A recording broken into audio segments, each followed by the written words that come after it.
అందరికీ నమస్కారం. 2 రాష్ట్రాల్లో ఉన్నటువంటి తెలుగు ప్రజలకు, భారతదేశంలోనూ,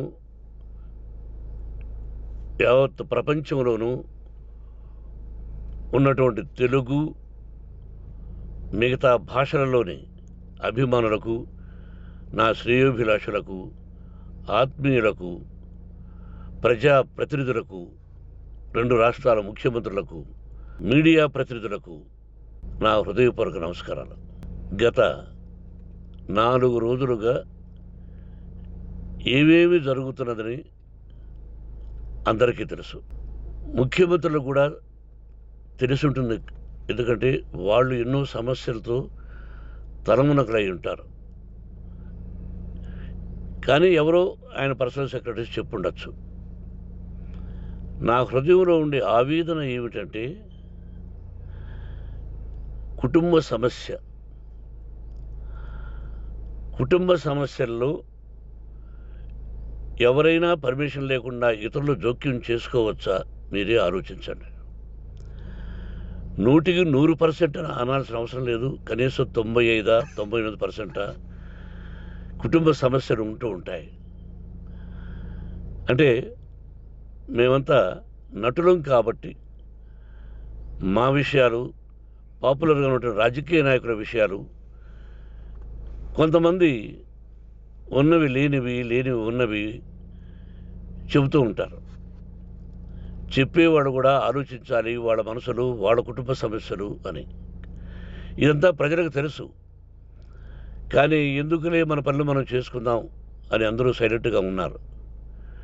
ఇప్పుడు ప్రజలకు కూడా, కొంతమంది రాజకీయ నాయకులు కూడా ఆలోచించుకోవాల్సిన విషయం.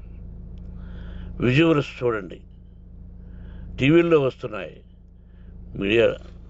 సోషల్ మీడియాలో వస్తుంది.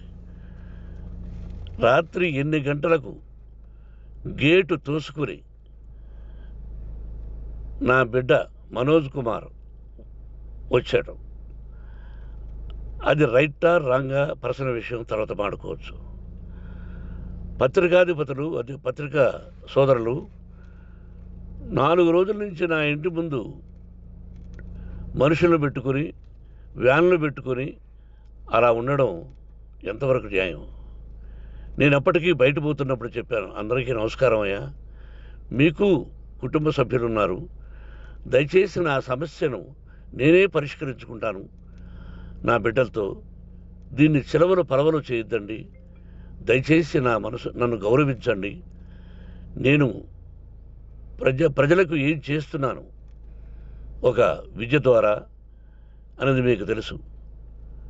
నటుడిగా మీ అందరికీ తెలుసు. ఒక రాజ్యసభ సభ్యుడిగా మీకు తెలుసు. ఎంత క్లీన్ చిట్టుతో వచ్చానో రాజ్యసభ సభ్యుడిగా. నా హృదయంలో ఉండే ఆవేదన చెప్పనలవే కాదు, మీకే చెప్పాలి.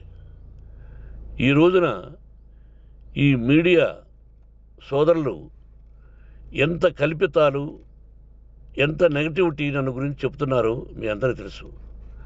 దానికి నేను బాధపడడం లేదు. మీరు ముఖ్యంగా తెలుసుకోవాల్సింది, రాత్రుల్లో గేటు తోసుకుని, గేటు పగలగొట్టి పర్మిషన్ లేకుండా ఎవరైనా రావచ్చా? మీరే చెప్పండి. వచ్చిన వాళ్ళు అందరూ మీడియా సోదరులా, లేకపోతే ఇంకెవరైనా నా మీద పగ, రాగద్వేషాలతో ఏదో ఒక ఛానల్ చేతులు పెట్టుకుని అలా వచ్చి ఉంటారేమో సందేహం. కానీ వాళ్లను కొట్టాలని, తిట్టాలని మనసా వాచ దైవ సాక్షిగా నేను అలా ఆలోచించేవాడిని కాదు. ఎందుకు? వాళ్ళు ఉద్యోగస్తులు, నేను కూడా ఉద్యోగస్తునే, అందరూ కూలివాళ్ళం. భగవంతుడు ఇస్తుంటాడు మనకు కూలి. ఎవరికి ఏమిటి అనేది ఆయన నిర్ణయిస్తాడు. ఇది మీ అందరికీ తెలుసు. వాళ్లకు నేను చెప్పినా వినకుండా ముందు నమస్కారం పెట్టాను. అయినా అతను నేను కొట్టామనే చెప్తున్నారు తప్ప, మైక్ తీసుకెళ్ళి నోట్లో పెట్టాము, నా కన్ను పోవలసింది. కన్ను పోయి ఉంటే అప్పుడు నేను కేసులు పెట్టాలి. అది నా కన్ను పోలేదు, కొంచెం తగిలింది కంటి కింద, నేనే ఎస్కేప్ అయ్యాను. లేకపోతే నా జీవితం గుడ్డిదయ్యేది. అతనికి తల కాదు చెంప మీద తగిలిందన్నారు. ఓకే, ఆ చీకట్లో ఎలా జరిగిందన్నది వాస్తవమే. మైకు లాక్కోవడం, వాడు నన్ను కేకలేయడం, ఆ దీనిలో ఘర్షణ జరిగింది. నేను కొట్టిన దెబ్బ అతనికి తగిలింది అన్నారు. దానికి హృదయపూర్వకంగా బాధపడుతున్నా. అతను నాకు తమ్ముడే. ఒక తల్లి బిడ్డలం కాకపోయినా I love them, I like them. అటువంటిది ఈ రోజుకి బాధపడుతున్నా నేను. అయ్యో, అతని భార్య ఎంత బాధపడుతుందో, అతని పిల్లలు ఎంత బాధపడుతున్నారో అని నేను ఆలోచిస్తున్నా. మరి నేనెంత ఆవేదనకు గురి హాస్పిటల్లో అయ్యానో. నటించింది సినిమాలో నటిస్తాను తప్ప నిజ జీవితంలో నటించాల్సిన అవసరం లేదు. నాకున్నది ఒకటి ధైర్యం, సాహసం. నీతిగా, న్యాయంగా, ధర్మంగా బ్రతకాలన్నది నా ఆలోచన. ఎందుకు కొట్టాలి? గేటు బయటుండి నేనేమైనా అసభ్యకరంగా వాళ్ళని కొట్టుంటే డెఫినెట్గా నా మీద 50 కేసులు కాదు 100 కేసులు పెట్టి నన్ను అరెస్ట్ చేయొచ్చు. లేకపోతే నేనే పోలీస్ స్టేషన్ పోయి, అయ్యా, ఆవేశంలో నా ఇంటి బయట ఉన్న వాళ్ళను కొట్టాను, నాది తప్పే అని పోలీస్ స్టేషన్కి ధైర్యంగా పెడతాను. కానీ ఇంటి లోపలికి వచ్చి నా ఏకాగ్రతను, నా మనశ్శాంతిని భగ్నం చేశాడు. ఆల్రెడీ నా బిడ్డ చేస్తున్నాడు. అయినా నీ కన్నబిడ్డ, ఎప్పటికీ నీ కన్నబిడ్డే. ఏదో ఒక రోజున న్యాయం జరుగుతుంది, మేము కూర్చొని మాట్లాడుకుంటాం. దీనికి మధ్యవర్తులు అక్కర్లే. కుటుంబ సమస్యలకు బయట వాళ్ళని పిలిపించి ఇలా చేయండి, మీరు ఇలా మాట్లాడండి అని చెప్పక్కర్లే. కట్టు బట్టలతో మద్రాసుకు వెళ్ళేవాడిని. ఆల్రెడీ మీకు చెప్పాను. పైసా లేకుండా కట్టుబట్టలతో, చెప్పులు సగం కింద అరిగిపోయి అలా వెళ్ళినవాడిని. మా తల్లిదండ్రులు అద్భుతమైన జన్మను ప్రసాదించారు. ఒక్క పైసా ఇవ్వాల.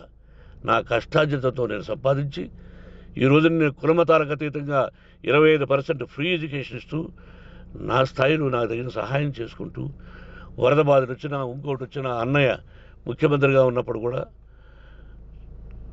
ఎన్నో చేశాను.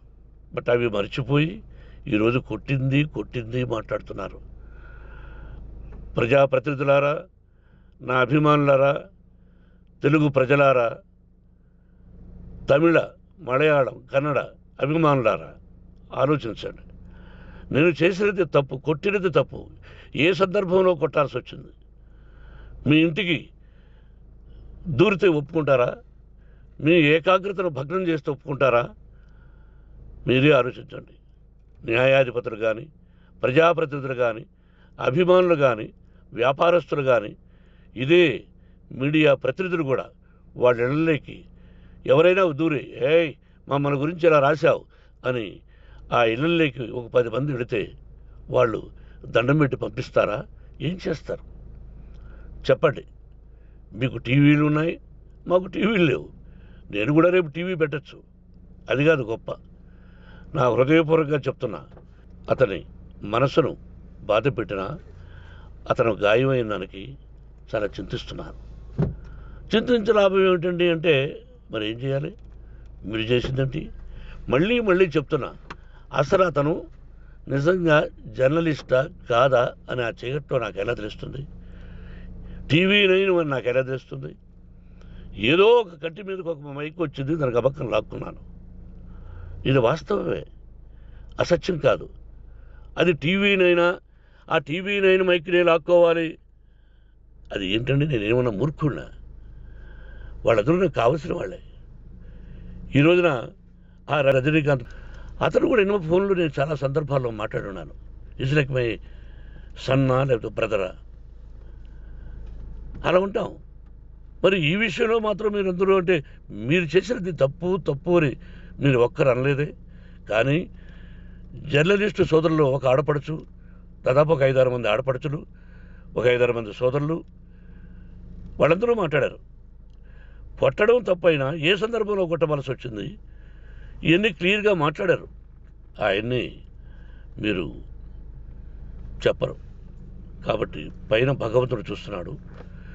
పోలీస్ అంటే నాకు ఇష్టం. ప్రజలను కాపాడవలసిన బాధ్యత వాళ్ళది, రక్షణ కల్పించవలసింది. నా విద్యాలయానికి కూడా ఐపీఎస్లు ఐఏఎస్లు అయిన విద్యార్థులు ఉన్నారు. వాళ్ళకు న్యాయం ధర్మం నేర్పించి పంపించాను నా ఇన్స్టిట్యూషన్లో. But they are perfect. కొంతమంది ఐపీఎస్లు ఐఏఎస్లు డీసీపీలు ఇలా చాలామంది ఉన్నారు. బట్ ఎక్కడెక్కడో పనిచేస్తున్నారు. వాడు నా బిడ్డలు, మరి వాళ్ళు కూడా పోలీసు ఉద్యోగస్తులే కదా, న్యాయంగా ఉన్నారు కదా. కానీ ఇక్కడ మాత్రం ఏకపక్ష నిర్ణయం ఏమి చేస్తున్నారో మీరే ప్రజలారా చూడండి, ఆలోచించండి. నేను న్యాయమా అన్యాయమా, నేను చేసింది న్యాయమా అన్యాయమా, మీరే ఆలోచించండి. నా ఇంటికి తలుపులు బద్దలు కొట్టి రావడం న్యాయమా, మీరే చెప్పండి. ఎల్లప్పుడూ మీ ఆశీస్సులు కోరుకునే మీ మోహన్ బాబు. నమస్కారం.